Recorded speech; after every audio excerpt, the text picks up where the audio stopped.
मेरा नाम मोहम्मद इकबाल है, प्लांट वायरोलॉजी सेक्शन में साइंटिफिक ऑफिसर हूँ।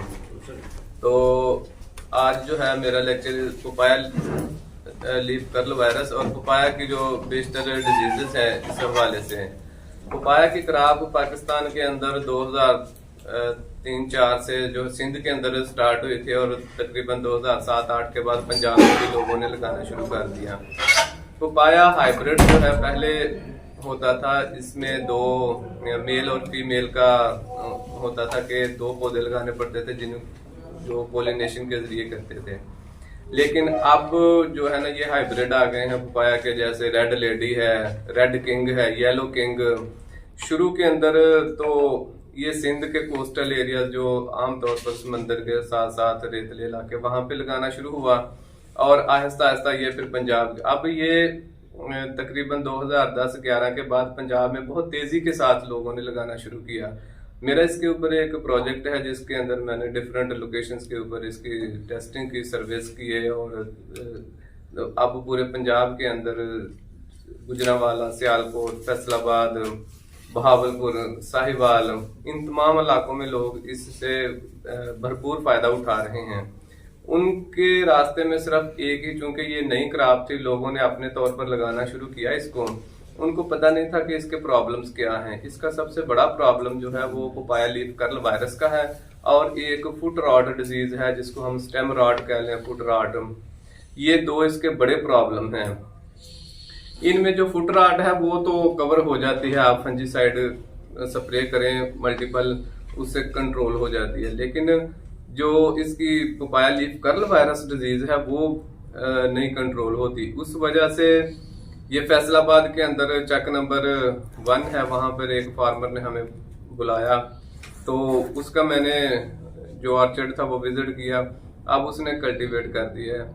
तो वो कहता है कि मैं ओमान के अंदर रहा, वहां पर एक पूरा सूबा है जिसमें ना ये पपाया लगाया जाता था और उनकी एक बहुत बड़ी जो इकोनॉमी की मेन कंट्रीब्यूशन थी वो पपाया था।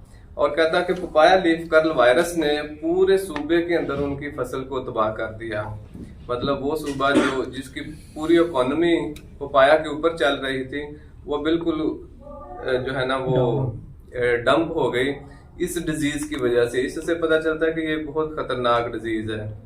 अब इसकी मैनेजमेंट के ऊपर भी हमने यहाँ पर एक्सपेरिमेंटेशन की है। यहाँ पे भी फार्मर्स को भी हमने इनवाइट किया, हम गाहे इसके ऊपर ट्रेनिंग्स, वर्कशॉप्स, इस तरह के इस लिटरेचर ये वो, इसके ऊपर हमें अल्हम्दुलिल्लाह काफी सक्सेस भी हुई है कि जो हमने इसके ऊपर ट्रीटमेंट्स इसकी है प्री मैनेजमेंट। अब इसकी मैं ओवरऑल एक जो इसकी डिजीजेस है, इसके ऊपर इंसेक्ट पेस्ट है, इसकी ओवरऑल एक मैनेजमेंट, उसके ऊपर ये मेरी एक प्रेजेंटेशन है उस हवाले से। बाकी इन डेप्थ जो पपाया लीफ कर्ल वायरस की है वो इंशाल्लाह मैं आपको इस प्रेजेंटेशन के अंदर ही जो जहाँ पे इसकी डिटेल आएगी वहां पर इसको बताता हूँ। पपाया के ऊपर जो डिजीजेस हमलावर होती हैं उनमें वायरसेस हैं, फंगस है, बैक्टीरिया है, नीमाटोड है। ये इसकी जो है ना वो मेन 4 पैथोजन हैं जो इसके ऊपर हमलावर होते हैं। इसमें सबसे इम्पोर्टेंट पपाया वायरसेस हैं। पपाया लीफ कर्ल वायरस जिसका वेक्टर व्हाइट फ्लाई है, papaya leaf distortion mosaic virus ये एफिड की वजह से फैलता है, papaya lethal yellow mosaic virus ये मैकेनिकल ट्रांसमिशन का पता क्या होती है? जी इंसेक्ट्स मैकेनिकल ट्रांसमिशन पता है आप लोगों को?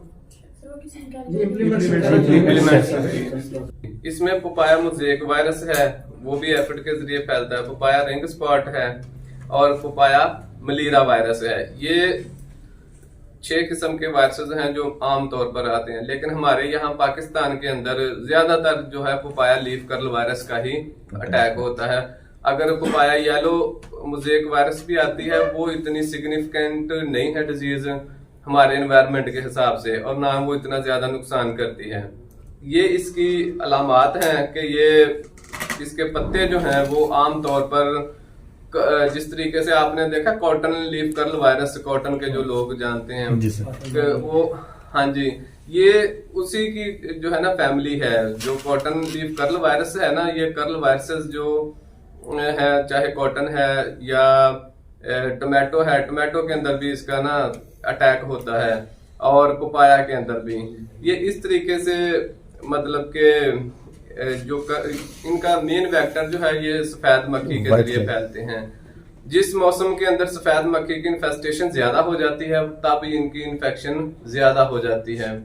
आमतौर पर जो मैंने इसका सारा इन्वायरमेंट के हिसाब से, वेक्टर के हिसाब से स्टडी की हुई है, खुद एक्सपेरिमेंटेशन की है।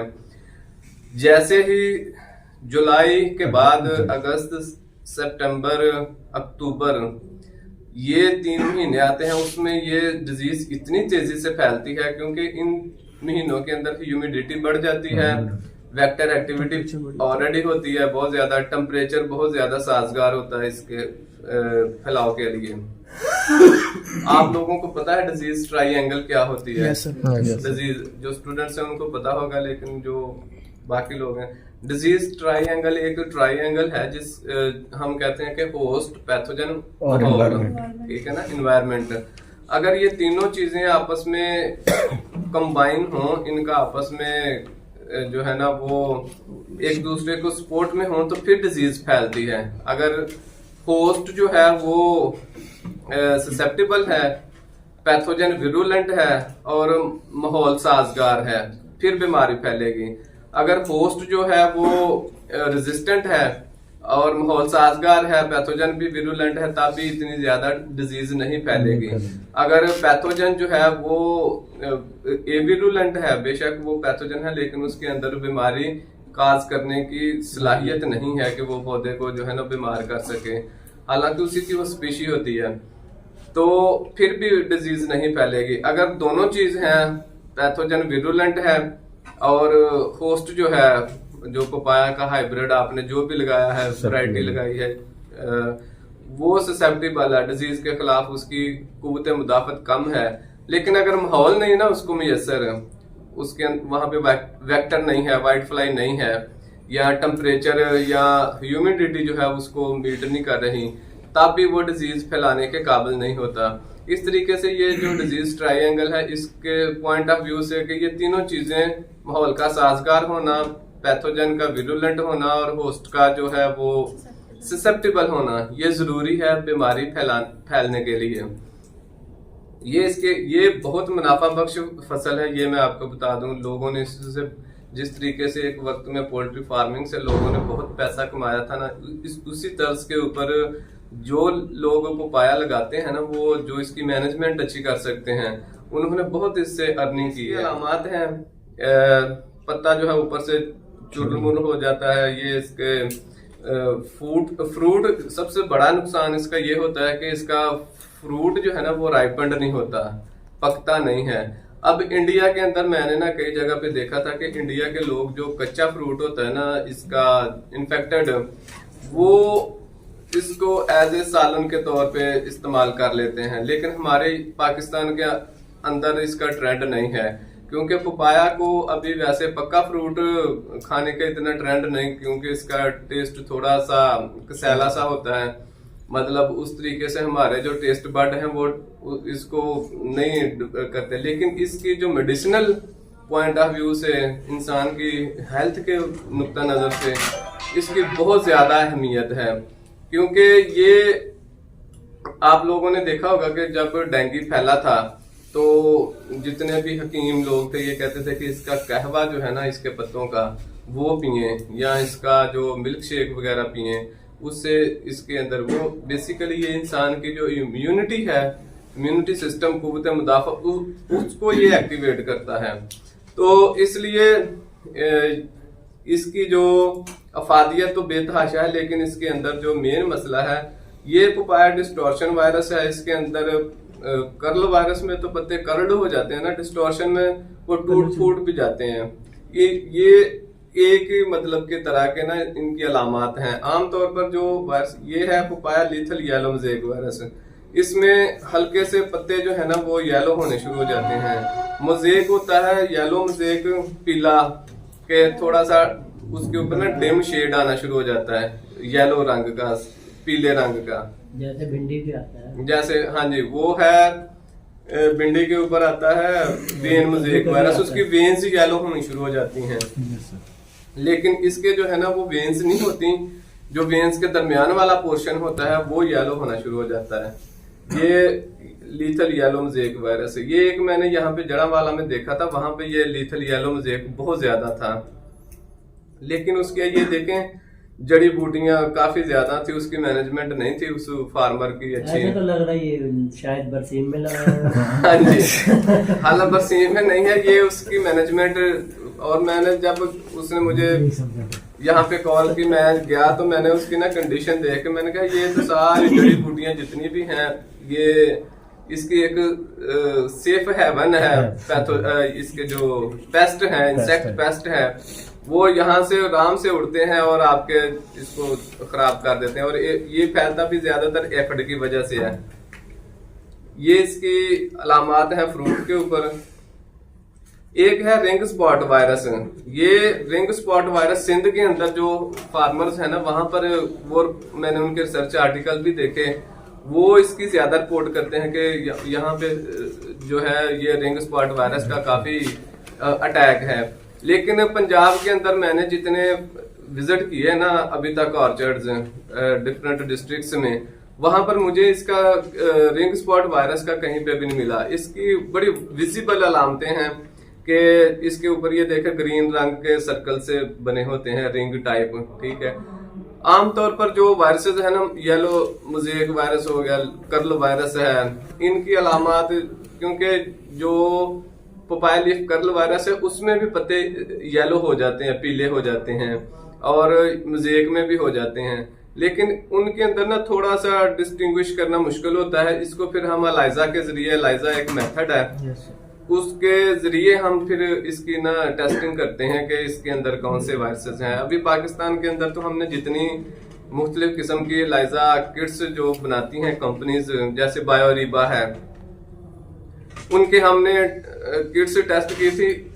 उनकी जो किट्स थी ना वो भी इतनी इफेक्टिव नहीं थी कि इस वायरस को डिटेक्ट करें। फिर हमने स्विट्जरलैंड में एक कंपनी को ऑर्डर किया कि वो इसके ऊपर ना, यहाँ से हमने सैंपल्स भेजे, वहां से फिर उन्होंने इसको आइडेंटिफाई किया। उन्होंने कहा कि इसके ऊपर ना 2-3 किस्म के वायरसेस हैं। उसके अकॉर्डिंगली ये जो पपाया लीफ कर्ल वायरस है, ये पपाया लीफ कर्ल वायरस एक वायरस का नाम है। वो कहते हैं इसके साथ और भी डिफरेंट किस्म के वायरसेस हैं, जैसे टोबैको मोज़ेक वायरस है, इस तरह के टोमेटो कर्ल वायरस है, वो स्पीशीज के ऊपर ज्यादा हमला करती है। हम ये सोचते हैं कि पपाया लीफ कर्ल वायरस की जो स्पीशी है वो ज्यादा कर दिया, कहते हैं उससे ज्यादा जो इन्फेस्टेशन है ना, अब उस पॉइंट ऑफ व्यू से उन्होंने हमें किट्स जो है ना वो डेवलप करके दी हैं। जो ये कुछ हमारे यहाँ पे इम्पोर्ट का जो इशू बना हुआ है कि एलसी नहीं खुल रही थी, उस वजह से वो कंपनी की उधर फंसी हुई है बॉर्डर के ऊपर है। वो जैसे ही आती है तो हम इंशाल्लाह कहते हैं कि 2-4 दिनों तक आ जाएगी, तो उस पॉइंट ऑफ व्यू से हम इसको करेंगे इंशाल्लाह। तो ये इसका एक डेमो देंगे आप? इसका हाँ जरूर, क्यों नहीं देंगे। ये अभी जैसे ही किट्स आते हैं, ये हमारे इंटर्नशिप के बच्चे आए हैं, इनको हमने ये सारी ट्रेनिंग करवानी है इसकी इंशाल्लाह। तो ये है पपाया मलेरिया वायरस। ये मलेरिया वायरस जो है यहाँ पर बहुत सारे ऑर्चर्ड के अंदर जब मैंने विजिट किया तो यहाँ पर किसी को भी नहीं पता था कि मलेरिया वायरस क्या है। वो खुद ब खुद ना इसके जो फ्रूट है उससे एक थोड़ा सा दूधिया रंग का जो है ना मटेरियल वो बहना शुरू हो जाता था, जिसको जब हवा लगती थी ना वो ब्लैक होना शुरू हो जाता था एयर के साथ और मिक्स होके, तो इसकी ब्लैकनिंग होती थी। फिर इसके ऊपर फंगस आके अटैक कर लेती थी, सूटी मोल्ड वगैरह, तो ये बिल्कुल इसकी आउटलुक जो है ना वो ब्लैक हो जाती थी। तो जितने फार्मर्स ने कहा कि ये इंसेक्ट की वजह से है, मैंने उनको फिर बताया कि ये भी वायरस है कि पौधे से, वैसे तो जो हकीम लोग हैं ना वो इसके ऊपर कट लगाते हैं तो इससे ये मटेरियल निकलना शुरू हो जाता है, milky type, light milky type होता है ये।